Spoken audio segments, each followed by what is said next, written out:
wife and I met about 27 years ago, and we both had bad previous marriages and relationships. And we, uh, and when we got together, we really weren't. I wasn't really prepared to have any long-term relationship at all, but she was. And we got together, and we had some real hard times.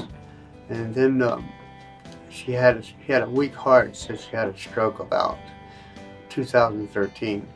And I went with her wherever she went. I went, and she was in a coma. I was there, reading things to her, trying to show pictures to her, anything to get her out of the coma. That people told me if you read and talked to them, they would get better. So I did that for 4 weeks, I guess it was. She finally came out of the coma, but she was far from better. She couldn't read or write, either one of those two things, which she loved to do, read and was best then. She read and read and read. And we did, I went with her every rehab, everywhere she went, I went all the time. Never left her side hardly. And then she had a, a little stroke, and it was not big, but it was enough for her. So she was in a wheelchair for quite a while. So I told her that, wherever she goes, and she was in the rehab for 2 years almost. And they did an excellent job on her. She's doing really, really well. She couldn't walk that well or anything, but her mind seemed to be much better. And then I had to work on the weekends, so I had this lady take care of her. And this lady loved to take her to church, and she liked church. And she went to church, and she would sing and everything like that. But one Sunday, she came out of the wheelchair and hurt her hip. And they had to put a new ball in her hip, and she wasn't doing too good. But I kept encouraging her, come on, you can do it, you can do it. And then as time went by, she finally looked like she could go home again. We went home, and she had a high blood pressure. So I called the ambulance. They come take her home, take her to the hospital. She went to the hospital, and I thought she was going to get better. I didn't think she was going to ever get worse. And they said, well, we'll take her upstairs and put her in. And I heard it was really weird things, because her daughter had called and wanted to come visit because they just came from Hershey Park. I said, sure, but she's in the hospital. So she came and had all the grandchildren and all, which is pretty cool. And they all ran around her, and she loved that. And then we told her the next day we were going to come and take her home. Well, we walk into the door, and she's almost out of the bed, breathing apparatus on her face, and she's making these sounds. We run over there and get her in the bed, and they said she had a seizure. But she looked like she was in just a deep sleep. You couldn't get out of it. We yelled, come on, Audrey, but she couldn't get out. Her name was Audrey. So Karen, her daughter, said, well, I'll spend the night here and hope she'll get better, and I'll come back in the morning because I work, so I'll come back in the morning. So I came back in the morning, and as I walked through the door, I looked over at my wife, and she looked fabulous. She looked great. I mean, she was almost glowing. She looked so good. I'm thinking in my head, wow, I can take her home now. So I walk over to the bed, and Karen's crying. I said, what are you crying for? I said, she looks fantastic. She said the nurses, the doctors, or whatever, said that she could have died any time last night, but she didn't die. I said, well, she looks great to me. She looked breathing great. I couldn't believe what she was telling me. So I walked over to her side, and I gave her what we used to do every morning, just about, a kiss on her forehead and a kiss on her lips. She'd pucker up, give me a kiss on her lips. So I give her the kiss on the forehead. I go to give her a kiss on the lips, and she goes just like this. She goes, and out comes this breath. It comes, I can see it. It's some kind of breath. And it came about this far and it went in a perfect circle.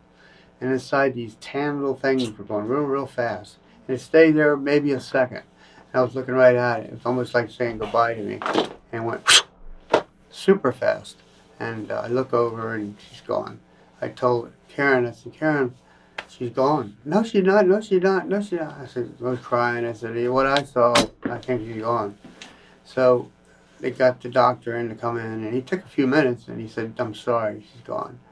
And we cried a lot and everything. And I didn't even tell Karen until about 2 days later that I had seen what I saw. I said, the reason I said she was gone because I saw something. It must have been her soul, had to be, I guess. And it came out and stayed right this close to her mouth and just went faster than lightning. I stayed there for a second. And she said, "Oh, no wonder you knew when she was gone, because you couldn't tell by looking at her. She looked the same." But I knew it. And I've been grieving and getting better, but I always think about her constantly. She was a real good person, generous, too generous, and she loved animals. And if I let her, so we have every cat, dog, and everything else out there in our apartment. So she loved all animals, and she was a really good person, and that's what I think made me love her so much. So she was so good and kind, and it's hard to find people like that. That's why I made some songs about her, but basically her, or any woman really that finds true love, or a couple finds true love, and they love each other greatly. And the reason I think she didn't die that night is because she must have asked God to say, "Well, you can stay." But then she's saying, "Well, what about leaving? I can't wake up, and you can do that." And what she did was what I saw. That's what I believe happened, because she looked so good. I mean, she was shining almost, and I couldn't believe it. I mean, then when I went to kiss her, that totally blew me away. I backed up. I didn't what I saw, and I went, "Wow, what is this?" It just totally blew me away. Totally, because I'm not holy roly, just a regular guy from the street, and no different. And what I saw was it changed my life completely, because I think about it almost constantly. It's fascinating to see something like that. And I've told priests and I've told other people, and they all believe me. They say, "Yeah, you saw something. It wasn't a ghost. It was more of a scientific thing, I guess you could say, seeing inside that ball uh, of breath." And it wasn't anything like a holy roly, because we went to church maybe once in a while, and because I was far from that. But I did believe in God, of course. And I think she was waiting for me and had permission to wait. And when I came in, she just looked. She couldn't open her eyes or anything, but she just glowed, and she was like happy to see me. I could tell it, feel it. And she passed away very, very peaceful and very, very quiet. No pain, no nothing, which was good, because she had enough pain throughout her whole life, just about. Injections, can't find her vein, and all this other stuff, crying and crying and crying. I had to clean her every day when she was at home. She cried, but did everything I did, just about. I just would do anything to make her comfortable, happy, anything. And she just finally went to God in a very, very, very peaceful way. And I'm glad about that, because her heart was so bad, they said that it leaked and it could have blown up. And that probably would have been much, much more pain than she would ever, real lot more pain just falling asleep. So I think God was really with her, because he seemed to be doing everything she wanted to do. Wait for me, because she could have died any time last night. That's what the doctors and nurses said. So thank God he let me be there and beside her when she went. Of course, I wasn't happy what happened. I was almost mad, because I said, "What are you doing leaving me?" Thinking in my mind, "What do you do leaving me? Why are you leaving me?" And I know why she left me. She didn't want to leave me before, because she felt how bad I'd feel, And she just made her mind up that she had to go, and that's what happened. So, what's your wife's name? Audrey. Audrey. And how long were you married? 27 years. 27 years. That's great. And tell us about the song that you wrote. I wrote this song probably before she died. It was about a year. And my sons did it with me. And it was rough. but it had the meaning of what I wanted to do. You know, I wanted to write a song about her, but I knew that it'd be really hard to write a song after she died. I just wouldn't be able to do it. I'd just be crying and crying and crying. So I said, well, what I'll do is I'll make it before she dies, because I know eventually she's going to go. So we made the song. We got down to the basement. They have a small place there with guitars and stuff, and started to make the song. And it's taken 2 years, 3 years, I guess, to finally get it, I call, right, thanks to Dave. It's a pretty good song. I like it a lot. See, what else can I ask you? So what were some of her favorite things? What did she like to do? What made her happy? She loved animals. She loved animals. And I was working on the racetrack grooming animals. I used to be a jockey and a trainer and all that stuff. And she wanted to get into it. Now, she never had been into any horse animals, racehorses especially, but she wanted to do it. And I said, Audrey, this is not any game. These horses are high-strung and ready to do anything. And she, I want to do it, I want to do it. Okay, come on. So she did it with me, and a couple of horses fell in love with her. One especially, his name was Pucker. He's a big gray horse, and he absolutely fell in love with her. And she would be waiting for the race and pat his head, and talking to him. And this guy walked by and he says, "Those horses, you're not pets," blah blah blah. She said, "This is my pet." He was in the same race. So she won it, Pucker won it, and his horse finished last. And boy, I had a hard time keeping myself that one, you know. That's pretty good. He went around. She said something like, "See, pets." That's pretty good. Yeah, it was good. She loved them, but they were very dangerous. She got kicked once.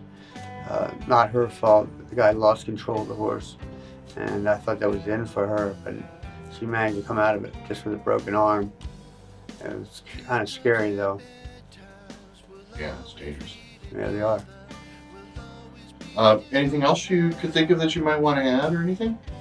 Oh, just that she had a beautiful smile. I mean, a smile that comes from in, not the fake smile, like smile that comes from in. And the doctor, my doctor, said that he missed the most of all her smile. She had a beautiful smile.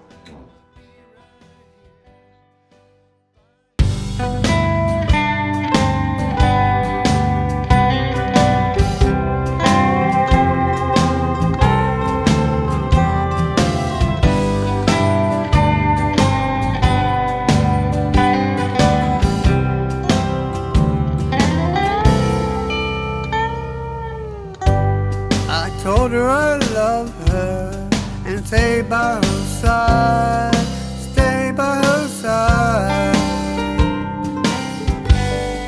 I told her I love her and stay by her side, stay by her side.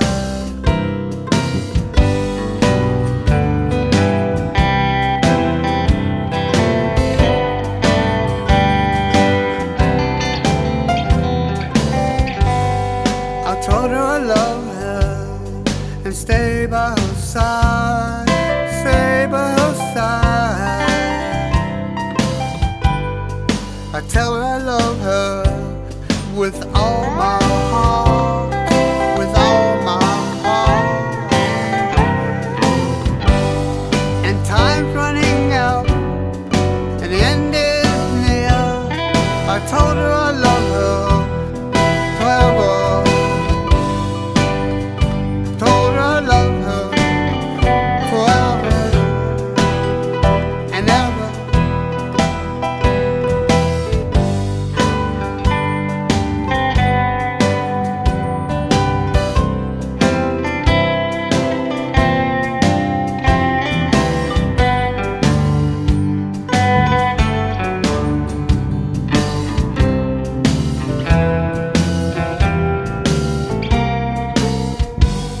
We had good times and bad times, but always together.